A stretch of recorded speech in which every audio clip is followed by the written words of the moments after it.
Lady yields back. Mr. Chairman. Ms. Bobert? Yes. Mr. Chairman. Oh, Mr. Mace. May I make my two motions? Proceed. Okay, thank you. Mr. Chairman, I move that the committee issue a subpoena to the Honorable Pamela Jo Bondi to appear before the committee for a deposition regarding the department's handling of the investigation into Jeffrey Epstein and his associates and compliance with the Epstein Files Transparency Act.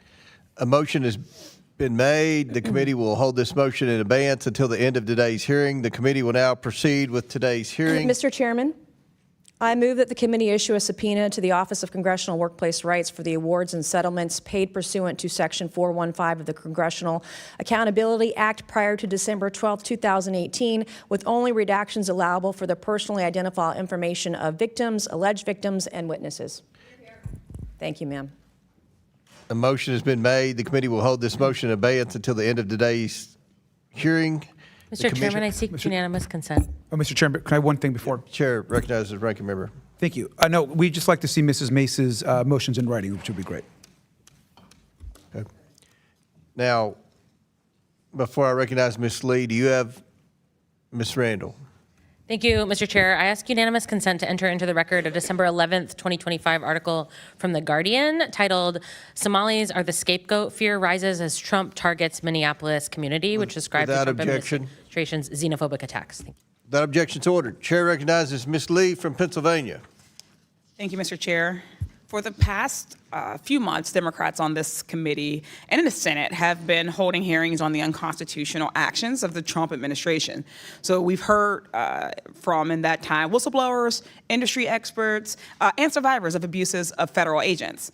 They spoke about warrantless searches that they have been subjected to, including federal agents bursting into their homes with guns. They spoke about being shot at and dragged out of their cars, and then, being made to look like they were actually the perpetrators. They spoke about federal agents' use of masks in unmarked vehicles, and the efforts of these agents to hide their identity to escape any sort of accountability. And we heard from the brother of Renee Good, who was murdered by ICE agents in Minneapolis. That is what oversight looks like. Not two hearings on fraud in one single state, which is not even the worst instance of fraud out there, though we all here agree that we should target fraud. Republicans have dragged Governor Walz in again to demonize and target his state because he is a Democratic governor and he is implementing Democratic policies. Republicans took a legitimate investigation and, as per usual, has made it a circus. Now we have just a random guy lurking around child care centers trying to get into buildings with children as the fraud vigilante. The Somali community has been vilified and made to feel unsafe. And federal benefits are being cut to Minnesota and other Democrat-led states. Trump and his administration also used this investigation as a justification for an immigration enforcement push that has created chaos and fueled violence and resulted in the death of American citizens. Reverend Tolgard, as a Minnesotan, do you feel that these oversight hearings and the Trump administration's fixation on fraud in Minnesota has made anyone safer in your state? No, they have not. Republicans have been touting alleged fraud in child care centers and the need to protect children. But since the immigration enforcement push, have kids been able to be kids? Have they felt comfortable going to school or playing out in public with each other or with their friends? They have not been safe. They've not been able to go to school, to be in playgrounds, to be in libraries and places you would normally expect to find them. Are you worried about the long-term impact of being surrounded by violence and uncertainty, what it could have on these children? I'm deeply concerned about that, and I know that their teachers and their parents are as well. You were arrested earlier this year while protesting ICE agents and deportations. Why was it important for you and other clergy members to speak out against Trump's administration's actions in Minnesota and elsewhere? Thank you for your question. I was arrested along with 99 other faith leaders in Minnesota, many of whom could be here today, and we were compelled to action to stand on the side of the most vulnerable in our communities and those who have been facing enormous cruelty and unfair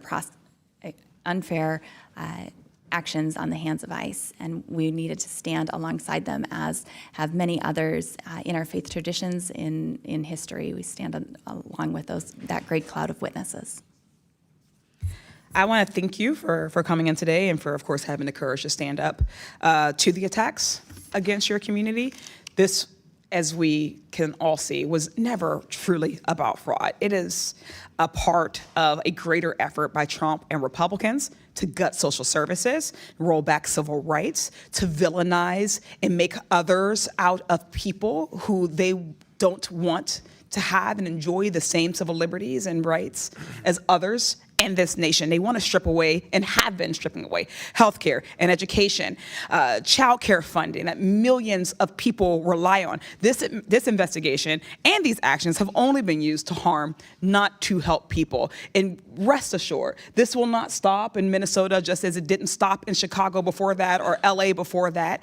This is a blatant attempt, blatant authoritarian grab that the Trump administration has been persistent in. It will come to all shores if we do not all take a collective stance. But more than that, urging my colleagues in the Republican caucus or conference to take up their job and their task as a co-equal branch of government. We do not serve as the lapdogs, as the cult followers of Donald Trump, of a president. When there are abuses or overreach, it is supposed to be us that takes a stand. And I would hope that at some point in the 119th Congress, some Republican with a gavel will do so. I thank you all for your time, and I yield back.